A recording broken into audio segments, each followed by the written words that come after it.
Apa itu kudeta? Bagaimana sejarahnya? Dan apa pelajaran yang bisa kita ambil di masa sekarang? Oke teman-teman, kita wajib tahu wawasan yang satu ini, apalagi bagi seorang pemimpin yang punya jabatan penting baik di pemerintahan, organisasi, ataupun dalam sebuah perusahaan. Oleh karena itu, mari kita bersama-sama memahami kudeta dari perspektif sejarah. Namun sebelum dilanjut, yuk ikuti channel yang selalu berusaha menyajikan konten-konten yang informatif, edukatif, dan inspiratif ini dengan cara klik subscribe-nya agar kami kedepannya lebih bersemangat dalam menyajikan konten-konten yang berkualitas. Oke teman-teman, istilah kudeta sendiri berasal dari bahasa Prancis ya, yaitu dari coup d'état. Dibacanya entah bagaimana, tapi kalau ditulisnya coup d'état, yang berarti merobohkan legitimasi atau pukulan terhadap suatu negara. Adapun secara sederhananya, coup atau kudeta dapat dipahami sebagai pengambil alihan kekuasaan terhadap seseorang yang berwenang atau berkuasa dengan cara ilegal dan seringkali bersifat brutal serta inkonstitusional, berupa pengambil alihan kekuasaan, penggulingan kekuasaan sebuah pemerintahan negara dengan menyerang strategis taktis politis, legitimasi pemerintahan, kemudian bermaksud untuk menerima penyerahan kekuasaan dari pemerintahan yang digulingkannya.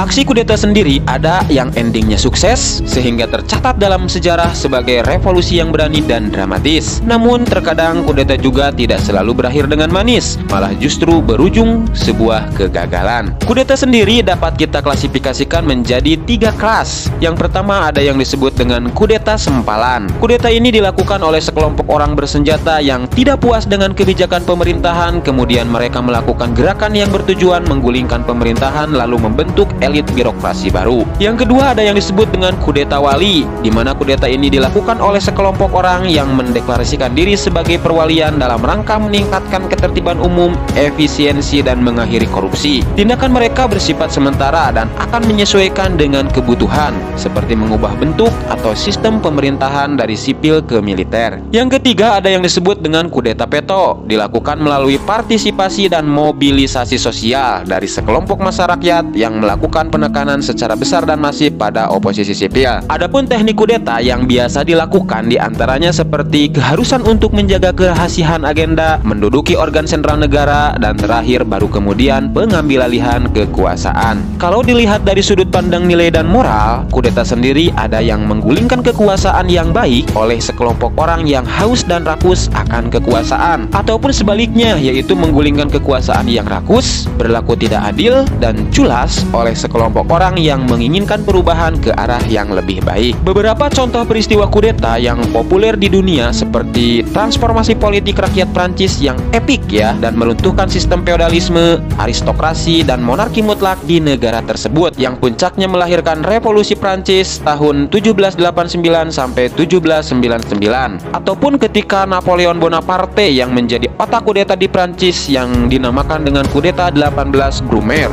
di mana dalam kudeta tersebut Napoleon berhasil menendang direktori Prancis pada 18 Brumaire. 18 Brumaire ini yang dalam kalender merujuk pada 19 November 1799. Napoleon tidak hanya berhasil menggulingkan direktori Prancis, dirinya juga tidak ragu menyingkirkan semua pihak yang tidak senang dengan kepemimpinannya. Di Inggris sendiri pada tahun 1688 terjadi kudeta yang disebut dengan Revolusi Glorious atau disebut Revolusi 1688. Kudeta ini dilakukan untuk menjatuhkan Raja Inggris yang saat itu dipimpin oleh Raja James II. King James II diturunkan dari posisinya sebagai raja oleh persatuan anggota parlemen, dibantu oleh pasukan yang dipimpin oleh hakim kepala dari Belanda bernama William III. Turunnya James II dari tahtanya menjadi tanda dimulainya era demokrasi modern di Inggris pada saat itu. Selain di Prancis dan Inggris, negara-negara di kawasan Eropa yang pernah mengalami peristiwa kudeta bisa kita lihat juga di Spanyol ketika koalisi kiri memenangkan pemilihan Spanyol pada Februari tahun 1936. Jenderal Francisco Franco ditempatkan di sebuah pos terpencil di Kepulauan Kanari. Namun pada tanggal 18 Juli, Franco menyiarkan sebuah manifesto yang memohon kepada militer untuk menggulingkan pemerintahan yang dipilih secara demokrasi. Dengan dukungan dari kaum fasis, monarki, kaum bangsawan, dan tokoh-tokoh gereja Katolik, El Caudillo akhirnya memerintah sebagai diktator Spanyol sampai kematiannya pada tahun 1975. Atau ada ada juga Revolusi Oktober 1917 yang dikenal juga sebagai Revolusi Soviet atau Revolusi Bolshevik, sebuah revolusi yang menandai berkuasanya Partai Komunis di Uni Soviet. Dimulai dengan kudeta yang dilakukan para pekerja dan sejumlah tentara. Revolusi Oktober dipimpin oleh kaum Bolshevik dengan membentuk sebuah kelompok bersenjata yang dinamakan Bolshevik Red Guard. Kelompok pemberontak bersenjata ini mengambil sejumlah bangunan pemerintah pada tanggal 24 Oktober di tahun yang sama. Di belahan Afrika sendiri, tepatnya di Libya, ada sosok Muammar Gaddafi dengan mengemudi kendaraan militer ke kota Tripoli dan Benghazi. Dia dan sekitar 70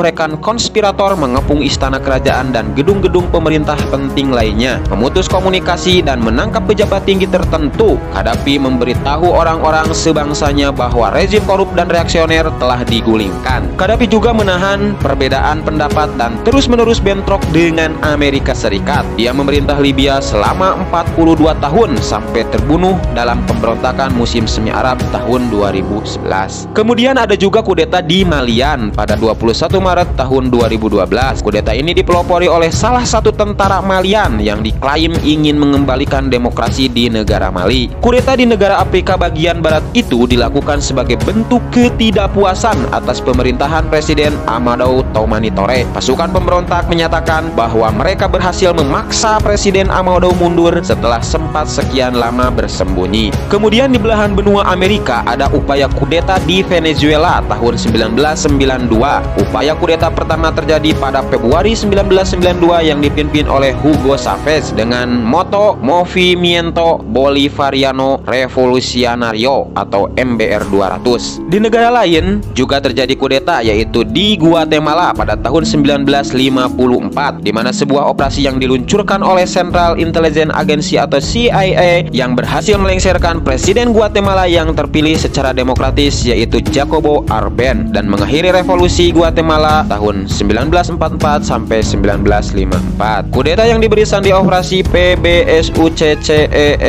ini mengusung kediktatoran militer Carlos Castillo Armas. Sedangkan di benua Asia sendiri juga tak luput dari catatan sejarah perihal aksi kudeta. Di Cina terjadi apa yang disebut Revolusi Qinghai atau Revolusi 1911 atau juga disebut Revolusi Cina, di mana pemberontakan Qinghai ini didasari karena kemarahan rakyat atas aksi korupsi di pemerintahan Qing. Memang sih pemberontakan di negeri tirai bambu ini tidak langsung memberikan dampak pada pemerintahan. Namun aksi ini barulah terasa efeknya pada 12 Februari 1912, di mana pemerintahan Cina secara resmi mengganti dinasti Qing. Kemudian pada 19 September tahun 2006, kudeta terjadi juga di negeri Thailand oleh Royal Thai Army di bawah kepemimpinan Jenderal Prem Tinsulanonda. Kelompok tersebut memiliki tujuan mencegah terpilihnya Perdana Menteri Thaksin Shinawatra. Kudeta ini cukup dibilang sukses dengan menghentikan pemilihan, membatalkan konstitusi, menyensor media, dan melarang segala kegiatan protes dan mendeklarasikan darurat militer nasional. Dan yang baru-baru ini adalah kudeta yang terjadi di Burma atau Myanmar oleh seorang jenderal militer yang bernama Min Aung Hlaing. Min Aung Hlaing, apa namanya ya, itu susah bacanya. Dimana ia secara paksa menggulingkan pemimpin yang sah hasil pemilihan umum, yaitu Aung San Suu Kyi. Oke, itulah beberapa catatan sejarah perihal berbagai peristiwa kudeta di penjuru dunia yang dianggap berhasil. Namun kata tadi juga, terkadang kudeta itu tidak selalu berakhir manis, malah justru berujung kegagalan dan kematian. Contohnya seperti kudeta The Zulifus di Australia tahun 1934, upaya kudeta terhadap Saddam Hussein di Irak tahun 1996, upaya kudeta terhadap Haile Selassie di Ethiopia tahun 1960, insiden Kyujo di Jepang tahun 1945, upaya kudeta terhadap Charles de Gaulle di Aljazair tahun 1961, upaya kudeta terhadap Mikhail Gorbachev di Uni Soviet tahun 1991, dan gerakan 30 September di Indonesia tahun 1965, di mana upaya-upaya kudeta yang tadi sudah disebutkan itu berakhir dengan kegagalan.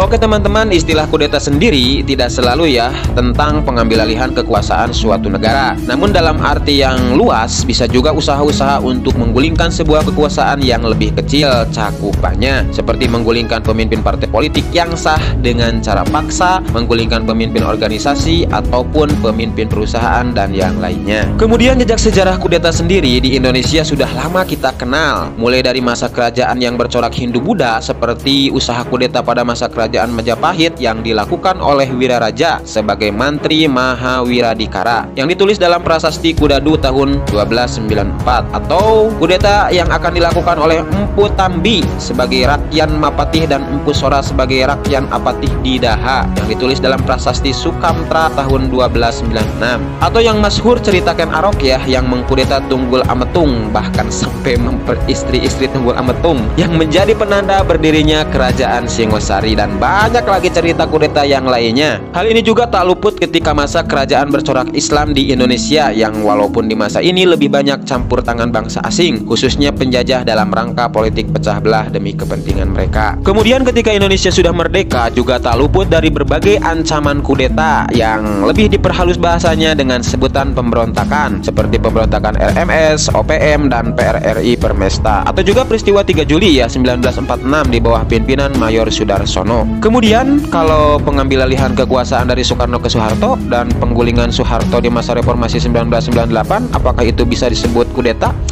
Coba berikan pendapat kalian di kolom komentar ya. Oke, itu saja untuk informasi kali ini. Semoga bisa menambah wawasan teman-teman dan pelajaran yang bisa kita ambil di antaranya wawasan ilmu sejarah sangat penting dikuasai oleh para pemimpin, para politisi atau calon politisi, terutama yang mempunyai cita-cita mulia membawa negara dan rakyatnya ke arah yang lebih maju dan sejahtera, agar tidak mudah dikudeta ya oleh kelompok orang yang hanya mengejar jabatan, kekuasaan, dan harta demi kepentingan pribadi atau kelompoknya semata. Oke, sampai di sini dulu. Sampai jumpa di video selanjutnya. Salam Firman Pakot.